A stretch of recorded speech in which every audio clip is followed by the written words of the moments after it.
Nithyanandam Paramasukadam Kevalam Jnanamurtim Dvandvanitam Gagana Sadrisham Tattvamasyaadilaksham Ekam Nityam Vimalamachalam Sarvadhi Sakshibhutam Bhavatitam Trigularahitam Sadgurum Tam Namami.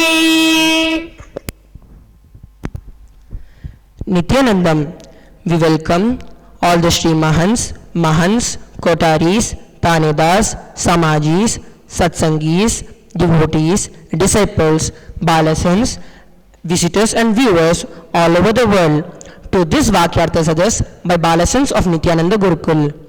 Today's topic for Vaakyaartha Sadhas will be based on what Swamiji spoke today. I will now be reading out the topic for today's Vaakyaartha Sadhas. By its own existence, it expands into possibilities. Because of its existence unseen, Tathas to life. Yes, to life.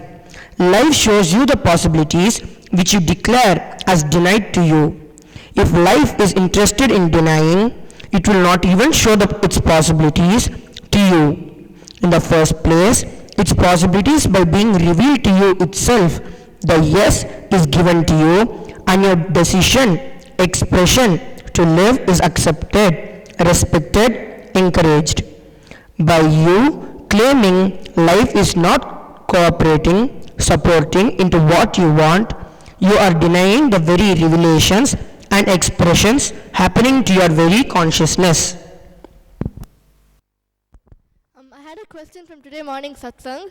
Swamiji said, even at the point where life presents so-called death to you, we have to decide for life. So how can we do that? Okay, so what I understand by deciding for life, even when death happens, is like how Markandeya did.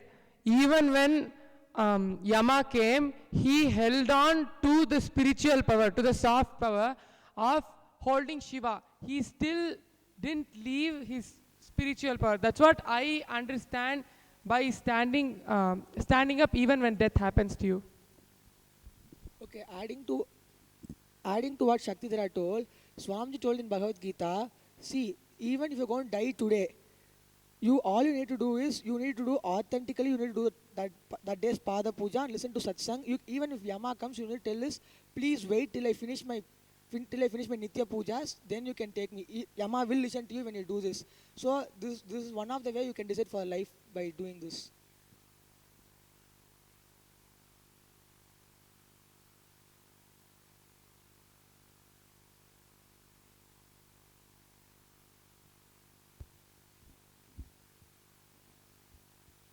Okay, from today morning, Swami is talking about aspiration.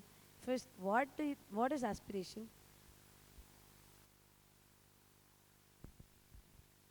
Aspiration is like what you want.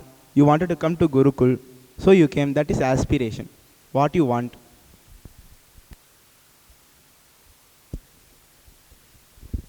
I have a question. Like before joining Gurukul, I was interested in playing video games. So that was my aspiration. But then after joining Gurukul, I knew that video games will not expand me. Now, is it that I cannot drop that aspiration? Is there something like I have to go through that aspiration? Before answering that point, is that your real experience? Yes, I did have interest in playing games.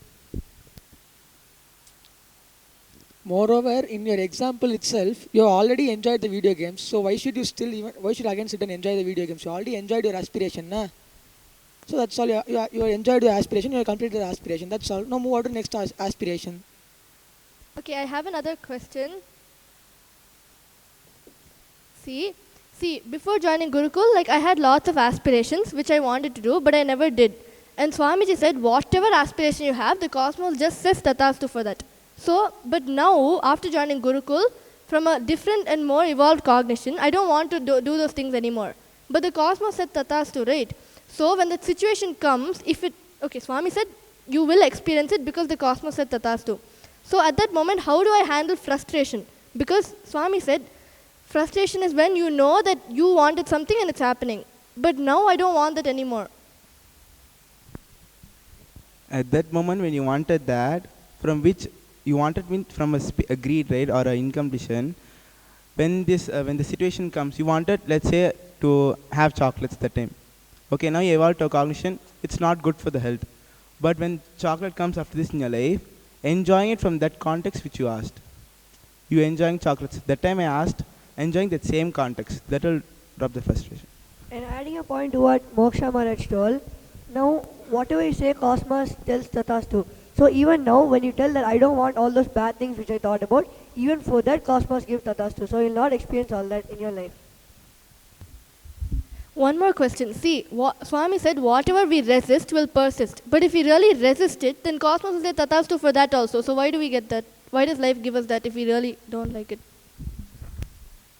In your very statement, when you told whatever you resist, persist. Persist itself means it is going to continue existing. Because you resist something due to some incompletion, cosmos has given Tathastu to it. Like if you understand, every incompletion is something to make you complete about something. Suppose you wanted to enjoy something, you wanted to do it. But because you were unable to do it, it became an incompletion in you. So when that thing, because you still didn't complete with it, like you're not happy with it, you didn't experience it fully, that will anyhow again come back in your life for you to complete with it. Okay, adding to what Sundaresha Maharaj told, Swamiji told in one of his satsangs that anything you're incomplete about it has to get completed either in this birth or in next birth. So, for example, if you're incomplete about you're incomplete about playing video games. So you have to get complete with it either by playing it again and again and again, or by just discarding that incompletion. So you have to complete with that action either in this birth or in next birth. It will happen to you in any moment of your life. I have a question. So is it that whatever that happened to us is an aspiration we had before? Swamiji once told that you create your life. So yes, whatever you want only happens in your life. So whatever you aspire just comes to your reality. And as Swamiji also told today, when the happening, see, basically everything is what you aspired for, that is why it is happening. When the happenings of life is not able to catch up with your speed of aspiration, that is what is frustration. So when your aspirations get matured, because each moment we continuously mature ourselves. So when we forget the context from which we aspired for something before, and that same thing happens, we get frustrated. Like how Swamiji gave it in today's example. So now if I have a desire of something and I just don't fulfill it in this birth, and that same desire will be carried on to the next birth also. That's what Swami told today's satsang. Anything which you aspire for, it will happen either in this birth or in next birth. So it will be carried to next birth. So at that time, my last birth, how will I know what context I desired something for? Because Swami told frustration, to handle with it, you need to enjoy it from the same context from which you desired for. But how will I know which context I desired that for in my previous birth?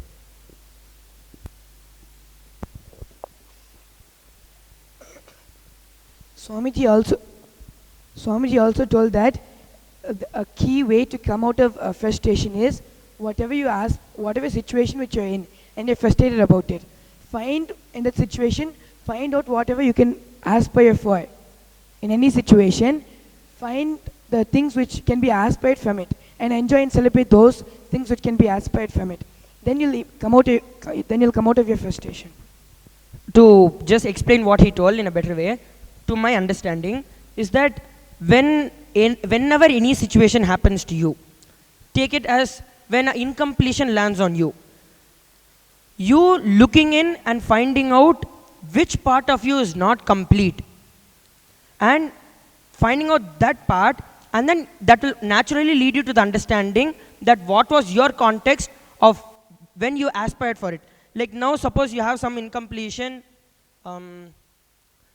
Take it as you still want to read some other stories or write some normal stories which are violent and all that. When you look in, because it's still an incompletion in you, I am not able to write it here in Gurukul. But if you look into it, from which space it has actually come, like when you were outside, you would have seen so many kids enjoying, and then you also would have got a thought, oh come on, let me write. But at that point, you might have not been in a situation where you are able to write, or your cognition or that time aspiration was different. So when the same aspiration comes at this point, understanding, like finding out what is the root, like how Swamiji tells, whenever life presents to you, understanding what it wants to teach you, instead of just deciding against life and giving up on you, and finding out what life wants to teach from you, will help you find out what is the right context behind the aspiration. So you mean to tell, like, before joining Gurukul, okay, I had a desire, like from powerlessness, like from greed, to eat a chocolate. Okay, so now if I know, okay, I just, from which context should I eat it? Now it's coming in front of me, there's a chocolate, and so I had to eat it now. So that aspiration is going to get fulfilled. What is the context from which, or what is the space from which I need to take it and eat it? Okay, so what I understand is, see, that time you had the context of greed, but still you wanted to enjoy the chocolate, right? Even though it was from greed, you wanted to enjoy the chocolate. So what I feel is, now when you get the chocolate, instead of having the component of greed, you can enjoy the chocolate completely, so that incompletion of having the chocolate in you is completed totally. I have a question. Is aspiration and greed the same thing? To my understanding, what aspiration means desire. So when a desire, like Swamiji tells, desire itself is not wrong, but not taking responsibility for fulfilling those desire is what brings incompletion to you.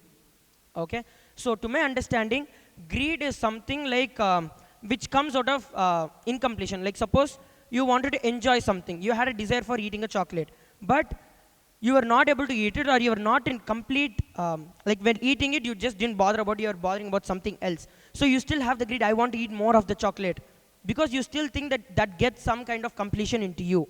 So when you eat the chocolate, just being with it instead of not listening. What I mean as listening at this point is, when you're eating the chocolate, you don't even know what is going into your mouth. You're just speaking to somebody else, doing some other action. You don't even know. At many times, we'll be eating the chocolate and then we forget, oh God, chocolate is over. So at that point is what I mean as not listening while you eat the chocolate. So that point gets you the greed. So greed is basically out of incompletion. But aspiration itself, what I understand, is just desire. If you fulfill it, you're going to move on to the next phase. If you take responsibility for completing your aspirations, your desires. I have a question. See, Rishi Shaktidhara told, like when when chocolate comes back to you, you did not go into powerlessness to enjoy it. But then you have to enjoy the chocolate when it comes back. But then after, when I know that the chocolate is not going to expand me, how will I be able to enjoy it?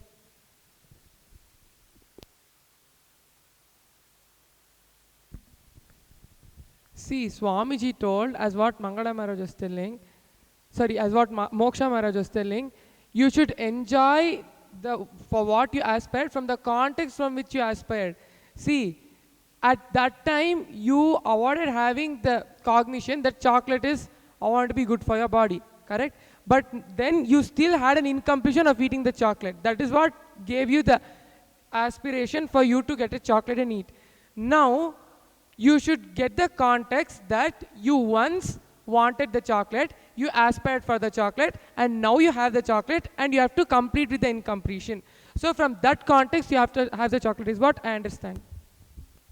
But she, like in the example what you gave as a chocolate only, before she had the context of from the greed, okay? Then when she gets a chocolate now, should she use the greed again? What I feel is you should just know that now I'm eating a chocolate just because I'm just dropping the greed which I had towards the chocolate. I'm eating just to fulfill my aspiration.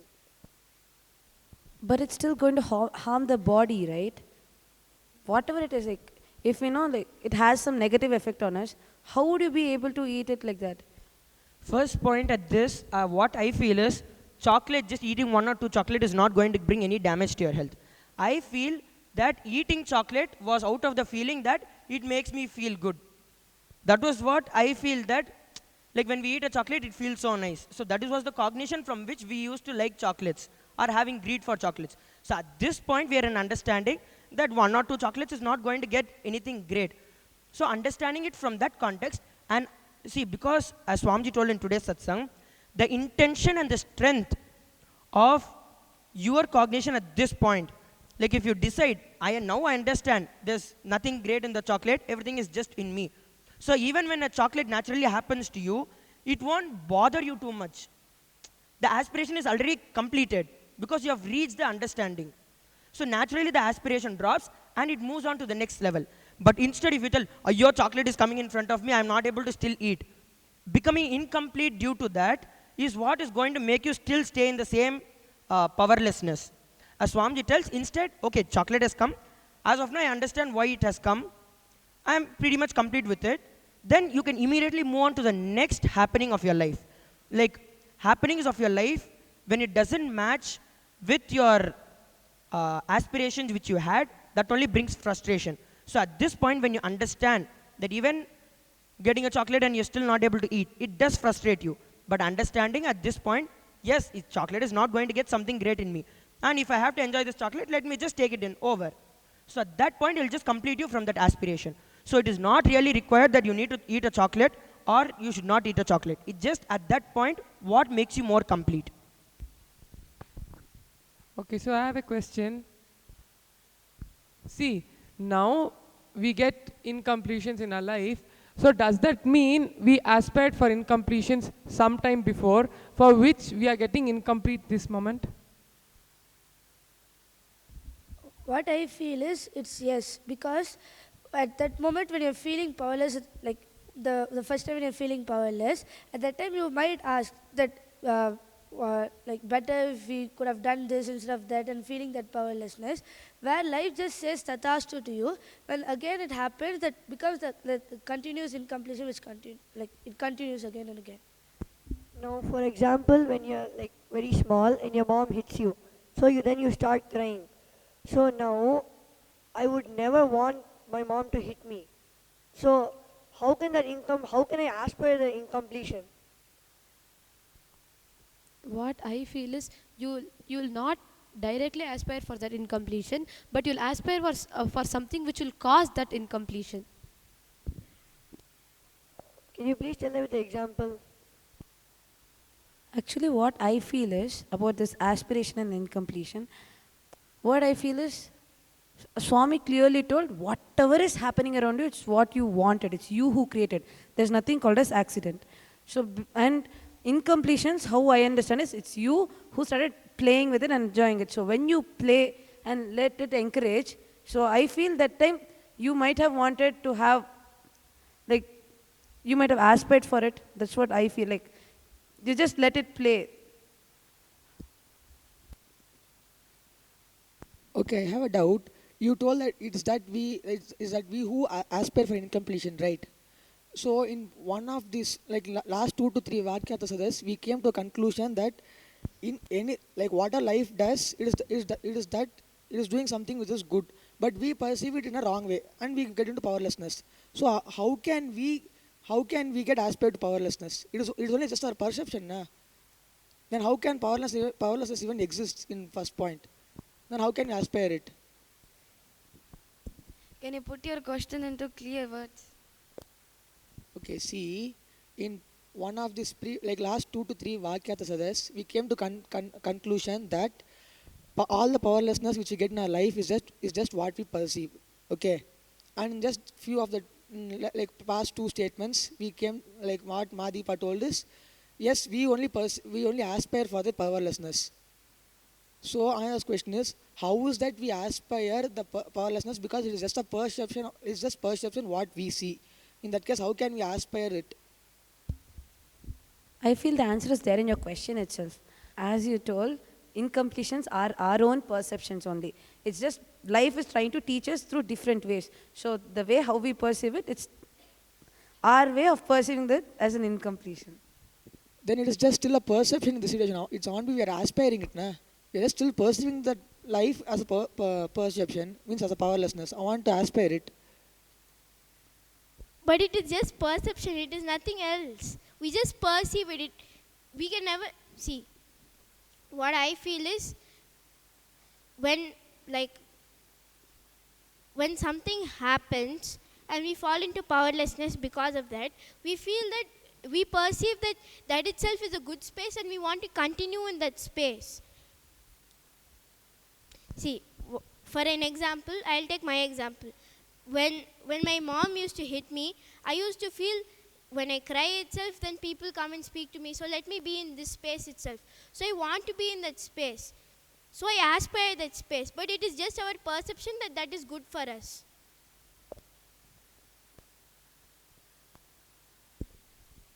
But you will not fall into powerlessness only when you know that it is your perception, right? For example,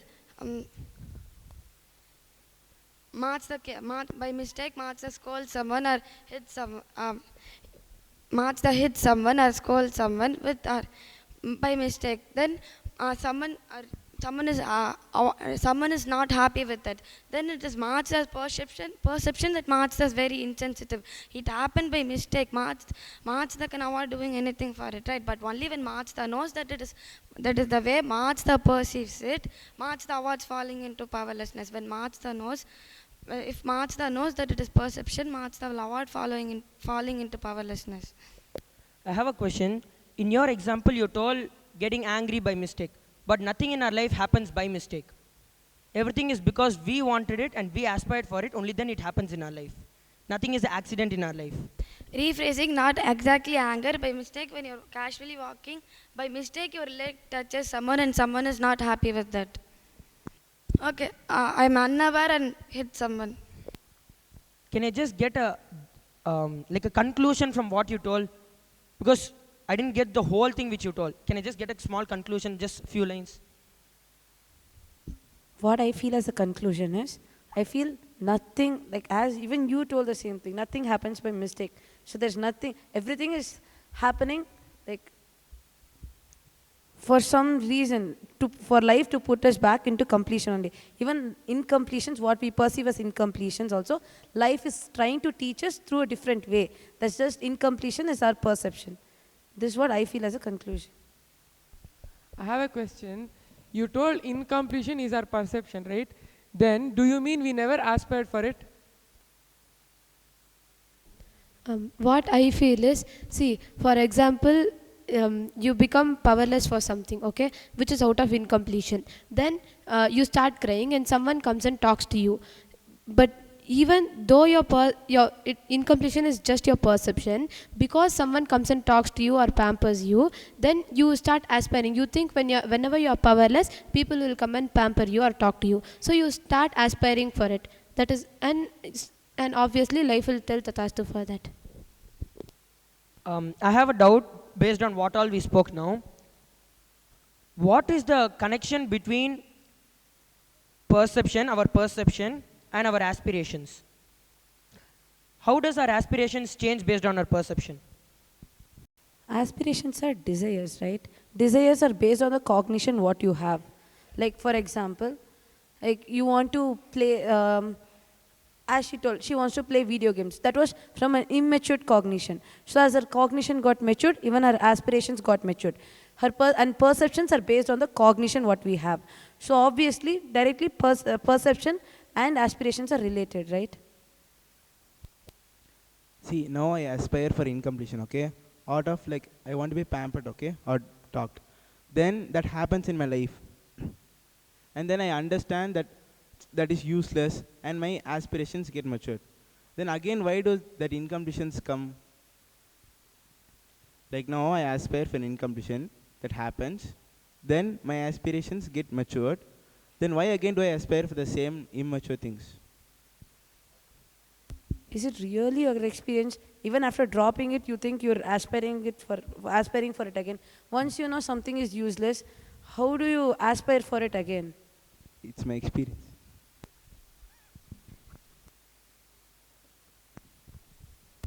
That means I feel you didn't really experience it, like really you avoided experiencing it as useless. That's why you even have that aspiration for it. I have a question from what you told. You just told that once you understand that something is not useful for you, something is useless, then why do you still continue aspiring for it? We all understand that getting into powerlessness is not right, getting into powerlessness is useless, then why do we still aspire for it? Why do we still get into incompletion? Why do we still aspire? What I feel is when you know you aspire something which is wrong, when you, as she told, when your cognition get matured, that time the powerlessness which you had already, maybe at that, because of through that powerlessness you would have decided for more. So again it keeps repeating because you aspire it more and more. That is what I feel. Can you explain it with a better example? I didn't get what you told. For example, take it as a chocolate itself. When you had the greed, you felt like you wanted more.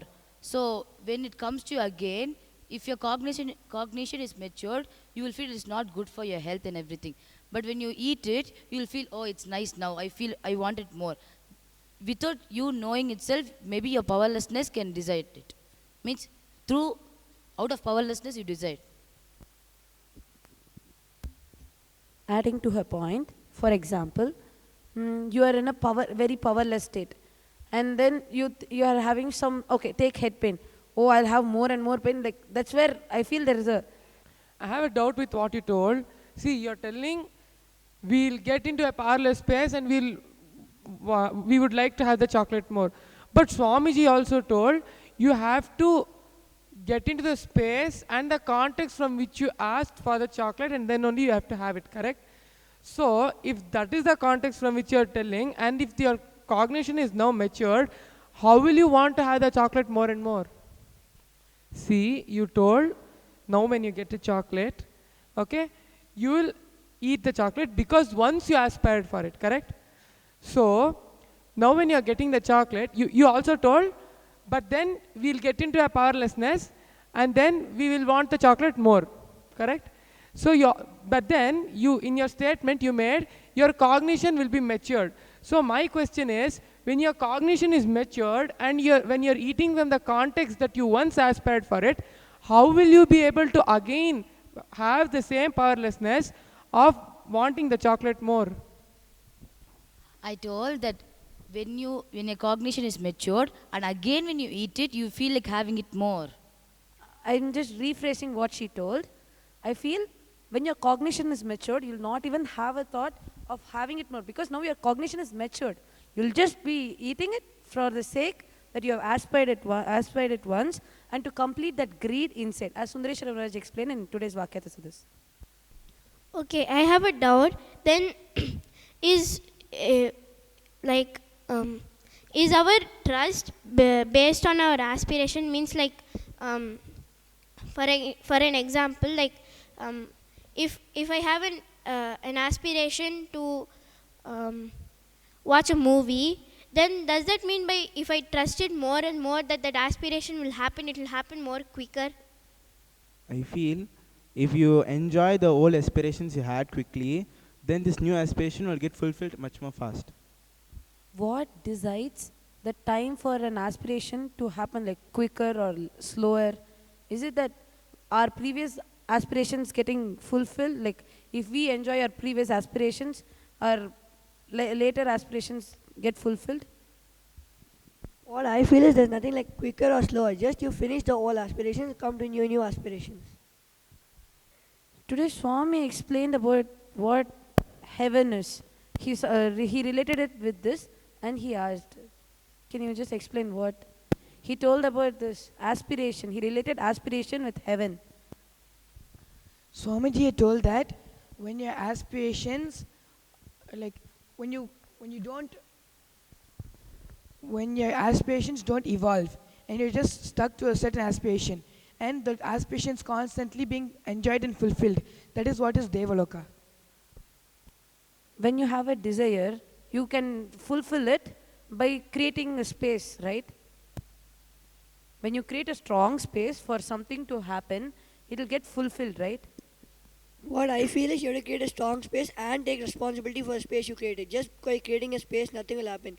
You have to take the responsibility for the space you created. So at that time, it is getting that what we decide is coming into reality. So we take responsibility and it comes into reality. Where is the aspiration getting matured there? So is that what is Devaloka?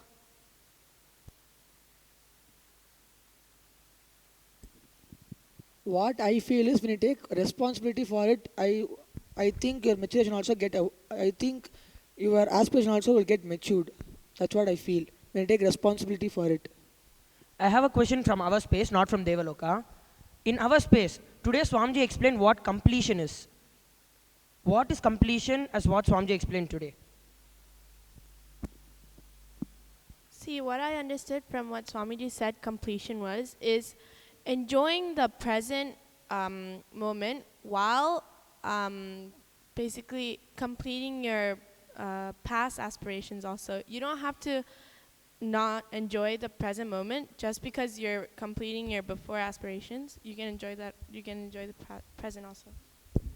Adding to her point, what I understood is, see, knowing that whatever happening now is just our aspiration, knowing that and handling it without getting frustrated is completion.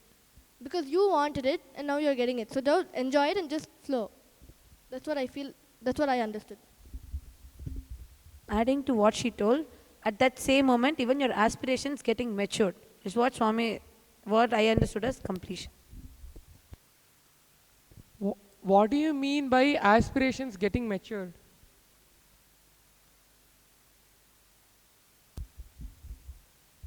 What I understand is when your cognition gets matured, your aspiration also gets matured. For example, before coming to Gurukul, we might have wanted to read violin books, using the same example.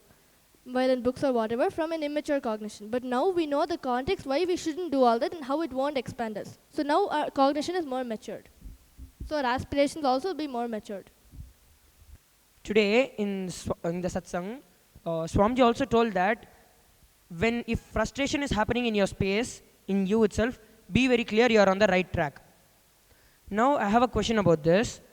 When frustration happens to you itself, just understanding that frustration is the point where the happening means your aspirations are going beyond and your happening is still yet to catch up with your aspirations, that point is frustration. So if that is happening to you, that means your aspirations are evolving. Now at this point, just understanding that, is that enough for us to be in the space of completion, or deciding to live based on that understanding, is that also necessary? What I feel is, if you understand, obviously it will get into action. So I feel it will obviously get into action, and that's what is necessary.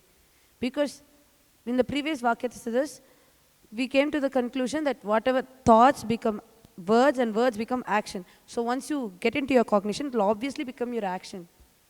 So you'll start living it.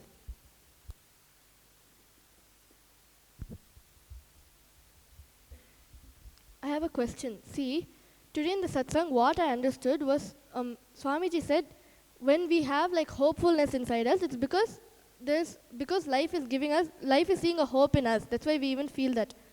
But what I understood is that's like having expectation on us, right? But once Swamiji said expectation is wrong. Expectation is violence. So, can you explain? Okay, see, Swamiji once in 2013 Jayanti, he also told regarding the same thing to a similar way.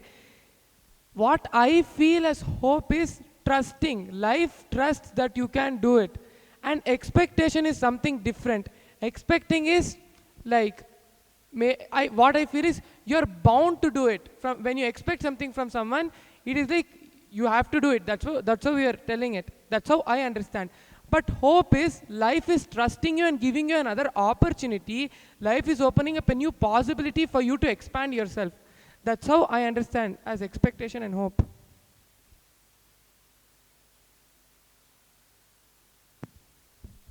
Like how Swamiji told, life is not forced upon you. It is because you wanted, it is happening.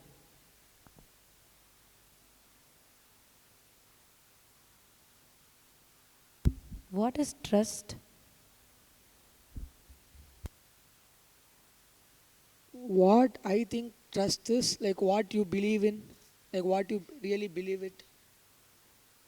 See, for example, you trust someone, you believe in them, and you trust and give a responsibility to them. Na? So what I think is trust is basically you believing in it. I have a question. If a robber wants to steal something, will Cosmos tell Tatastu for that also? Because it is coveting, right? It doesn't enrich him or others. Then why does Cosmos tell Tatastu even for that? Swamiji told in Cambodia, as per the cosmic law, stealing is not wrong.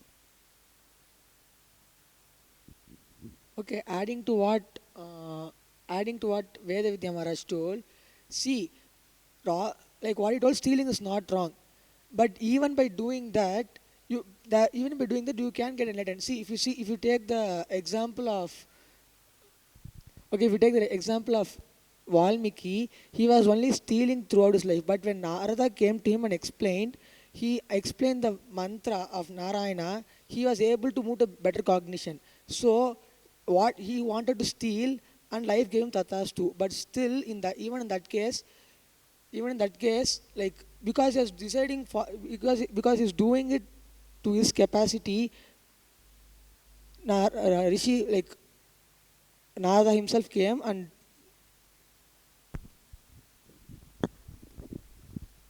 What I feel is Cosmos does say Tatastu, but it also has the intelligence to make that person understand that stealing is not the ultimate.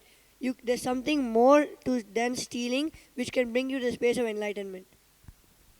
Adding to what Tattva Maharaj told, see, a robber can only understand that level, but once he starts cognizing higher level things, he won't aspire for that anymore. Like how we were talking about the chocolate, we once aspired for the chocolate, but now we know chocolate is awarding to be the ultimate. So now we aspire for higher things. So same way, even that cognition of him is going to become more and more, and then even he is going to drop that aspiration one day.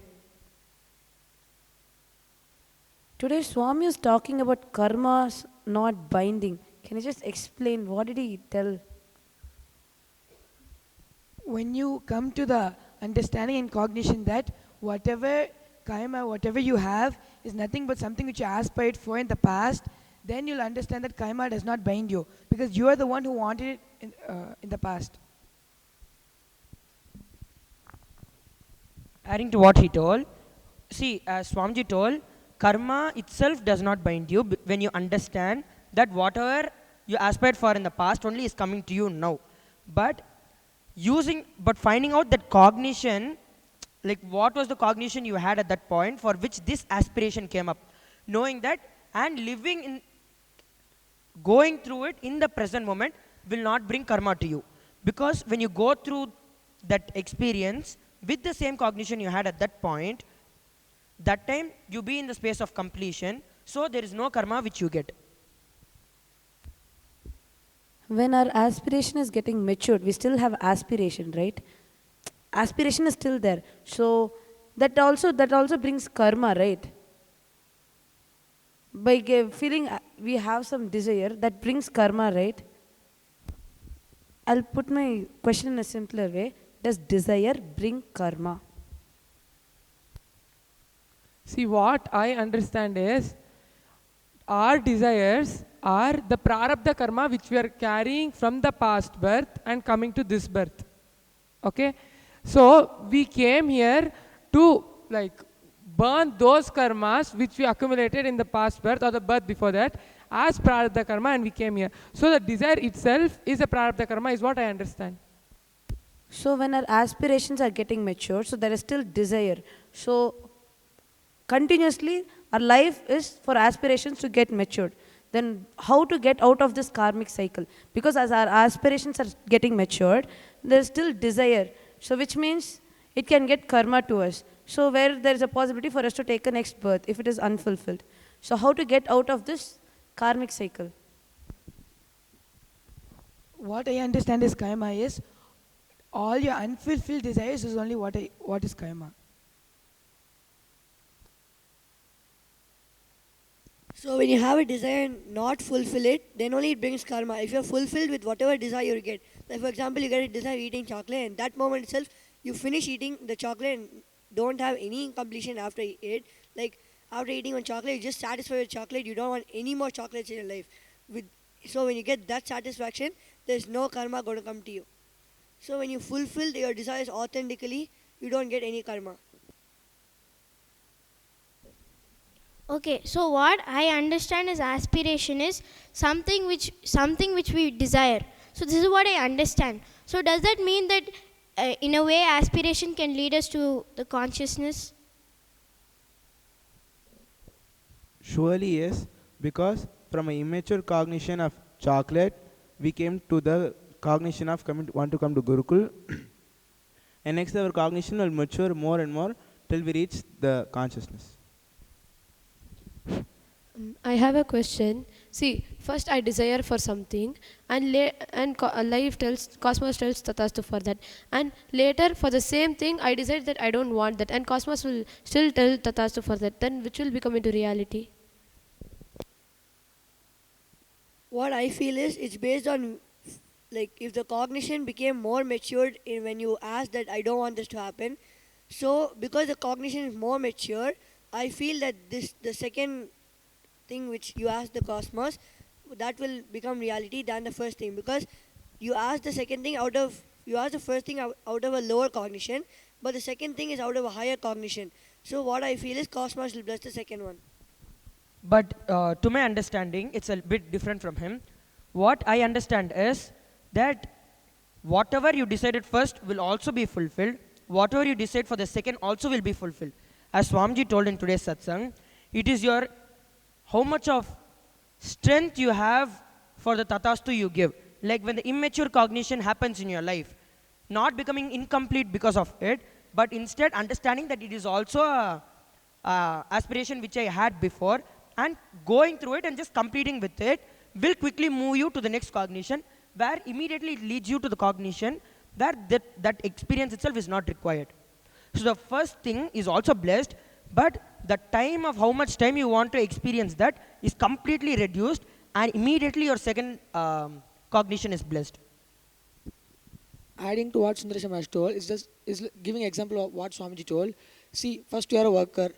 You decide you want to sit in CEO chair, like you have aspiration for it, and then your cognition get mature and tell all CEOs also going under, like they are also going to politicians only. So it is better I'll go sit in politician chair. By the time you come to politician chair, you'll already sat in CEO chair. See, it is because first you aspire for CEO chair, then so you sit in CEO chair. So it is on to just the second one, like what the maturation cognition which get matured is going to what you're going to get in life. It is even the first one which you aspire, and the second one which you are aspiring with the maturation. What is the purpose of it? Because life is auspiciousness. So if life is going to put us back and it's going to expand us, if our cognition about it is already matured, then what is the necessity for us to go through that experience? I just quickly want to explain this with an example. Like how Swamiji told in today's satsang, it's like a canvas, and whatever you want is just being continuously painted into it. So how I understand is that it's a plain canvas, and whatever you want is like being outlined. And when the happening happens, each thing is being colored. The inside part is shaded and colored. So at that point, the intensity, the speed at which you paint is what decides whether you are still with the old aspirations, or you are quickly moving to your next aspirations, to the newer aspirations. So I feel naturally your intention and your strength of going through and completing it and moving to the next cognition is what is the most important. So with this, we come to the conclusion of today's Vaakyaartha Sadhas. We will continue exploring into these great truths in the further Vaakyaartha Sadhas.